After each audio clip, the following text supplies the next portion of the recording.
Putin is clearly in a mess, and the bombing of the bridge. Well, there are three options there, aren't there, as to what actually happened, because the Ukrainians have not claimed responsibility, although they have been blamed.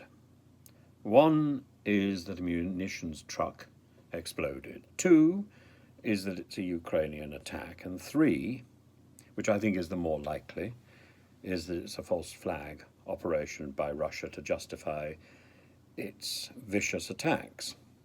Now, of the 75 or 74 missiles which it launched against Ukraine on Monday, about half of them were shot down.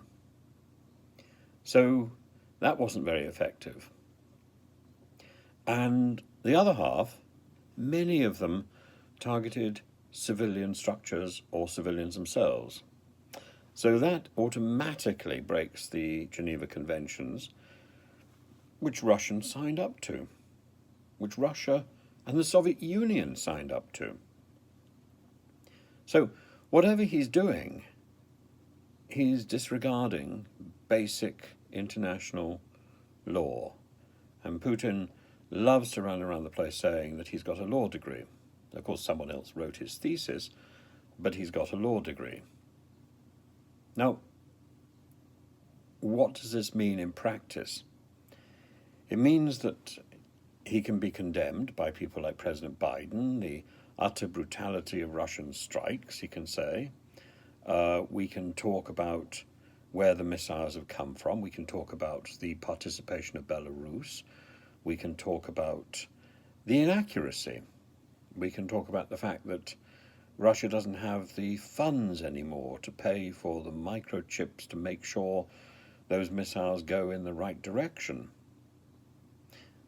But maybe we shouldn't push that one too much, because then that would provide an excuse for some of these missiles hitting playgrounds, hitting decorative tourist bridges, hitting hospitals and schools. But there are so many missiles hitting hospitals and schools and civilian structures that it cannot be accidental, that all these missiles that hit civilian structures and civilian infrastructure, it cannot be that these are all accidental. Of course, some civilian structures are also used by the military, railways or so, but they don't seem to be the things that were targeted or destroyed by Russia in these missile strikes. And these missile strikes seem to have been going for symbolic items like statues and universities, or for places which would cause as much distress and damage as possible. It's not an acceptable way, it's not a civilized way to behave.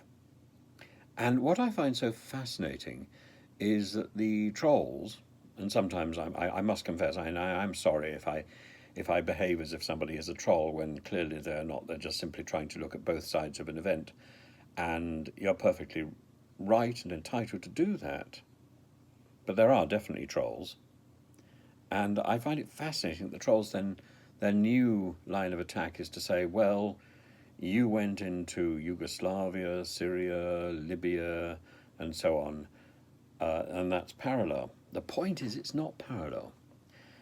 First of all, I didn't, and I don't represent NATO, and I would question some of NATO's activity in the past. But secondly, NATO questions its activity in the past, and after every NATO event, there are exhaustive discussions and exhaustive analysis of what went right and what went wrong, and a determination to do better and to ensure that civilian casualties are kept to a minimum in future. So yes, the Yugoslav situation will never happen again under NATO's watch. And more than that, Russia has participated in these debriefing sessions. Russia has participated. And Russia has particularly participated in debriefing sessions about Afghanistan. What did Russia do that NATO could do better? What did NATO do that could still be done better?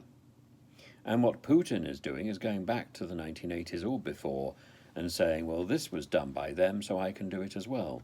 No, that argument doesn't work. That argument doesn't work because we have moved on, number one. We've moved on morally. And number two, we've moved on militarily. Our weapons have improved. So you can't use these improved weapons in the same way that we used rather blunter instruments in the past. We can't use weapons which are much more destructive against targets that we might have identified in the past. If we identify a target now with precision, accuracy targeting, then we must be responsible for the actions. We must be responsible for the consequences. So if one of Putin's missiles lands in a playground, that is presumably where it's intended to land. So Putin has to turn around and say, I am incompetent, or I am evil. Or I am both. I am incompetent and evil. But he can't say, this is a war I'm waging with competence and with honour. That isn't possible.